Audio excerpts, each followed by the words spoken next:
कल्पना कीजिए, एक शांत झील, चारों ओर घना जंगल और उसके बीच तैरता हुआ एक चमकता हुआ सफेद हंस।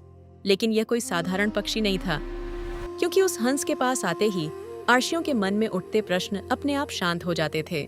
उसकी आंखों में ऐसा लगता था जैसे पूरा ब्रह्मांड समाया हुआ हो। और फिर एक दिन ऋषियों को पता चला कि वह हंस असल में कोई और नहीं, स्वयं लॉर्ड शिवा थे। जी हाँ, महादेव का एक ऐसा रहस्यमयी अवतार जिसका उल्लेख बहुत कम ग्रंथों में मिलता है, हंस अवतार। लेकिन सवाल है, शिव को हंस बनने की जरूरत क्यों पड़ी?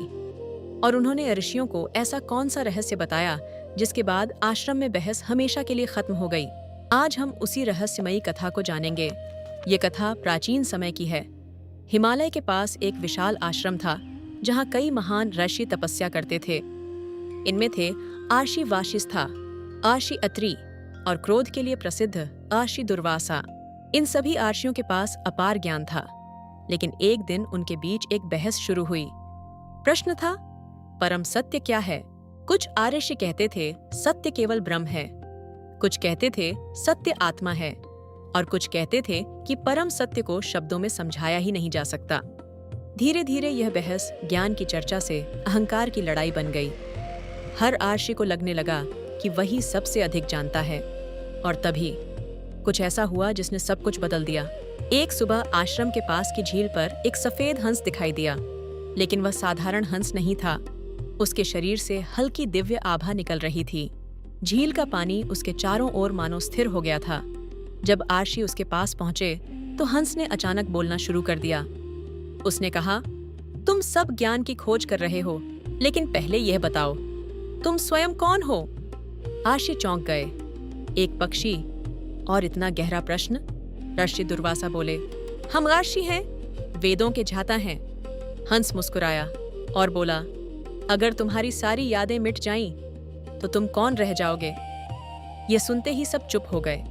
हंस ने कहा, तुम जो अपने बारे में बताते हो वह तुम्हारी पहचान है, लेकिन तुम पहचान नहीं हो। फिर उसने झील की ओर इशारा किया।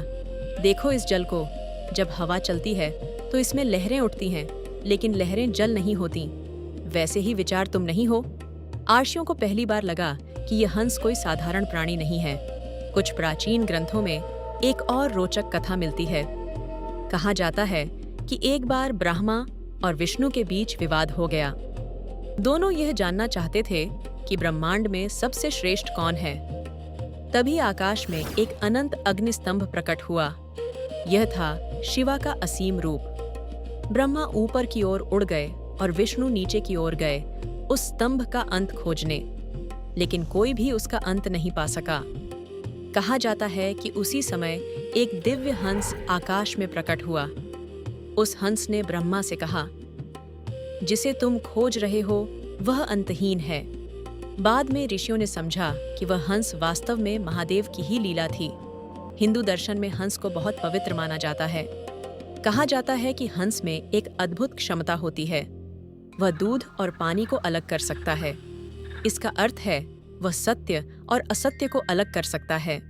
इसी कारण महान संतों को कहा जाता है परमहंस। और यही कारण है कि शिव ने ज्ञान सिखाने के लिए हंस का रूप चुना। तीसरे दिन आर्षि फिर उस हंस के पास पहुंचे। अब उनके चेहरे पर अहंकार नहीं था। हंस ने पूछा, अब बताओ, हंस कौन है?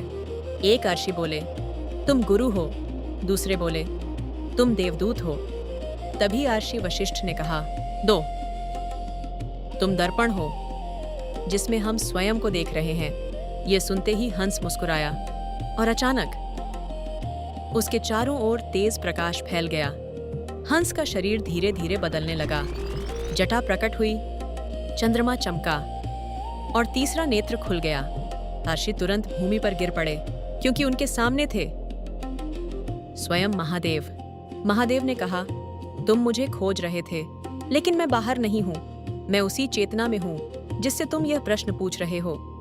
फिर शिव ने कहा, ज्ञान अच्छा है, लेकिन जब ज्ञान अहंकार बन जाए तो वह अज्ञान बन जाता है। सच्चा ज्ञान वही है जो मन को शांत कर दे। इतना कहकर शिव का रूप फिर प्रकाश में बदल गया और वह प्रकाश फिर उसी हंस में बदल गया। हंस आकाश की ओर उड़ गया। उस दिन के बाद आश्रम में बहस कभी नहीं हुई, क्योंकि आरक्षियों को समझ आ गया था, सत्य शब्दों में नहीं मिलता, सत्य अनुभव में मिलता है। और शायद यही कारण है कि भारतीय परंपरा में सबसे बड़े संतों को कहा जाता है परमहंस, क्योंकि सच्चा हंस दूध और पानी को अलग कर सकता है। ठीक वैसे ही सच्चा ज्ञानी सत्य और भ्रम को अलग कर देता है। और कौन जानता है, शायद कभी किसी शांत झील के पास आपको भी वह रहस्यमयी हंस दिखाई दे जाए। हर हर महादेव।